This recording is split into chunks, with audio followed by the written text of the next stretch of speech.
Hi friends, आज मैं आया हूँ टर्की इस्तांबुल और मेरे पीछे आप देख रहे हो दुनिया की मशहूर हगिया सोफिया मॉस्क। यहाँ इतनी ज्यादा भीड़ है लेकिन फिर भी एक अलग ही सुकून महसूस होता है।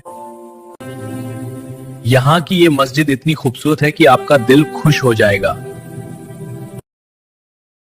यहाँ ऑटोमन एम्पायर ने लगभग 500 साल तक हुकूमत की थी और इसका असर आज भी इस मस्जिद में महसूस होता है। दोस्तों, अगर आप कभी इस्तांबुल आए तो हागिया सोफिया जरूर देखना। ये सिर्फ एक जगह नहीं बल्कि एक जिंदा तारीख है।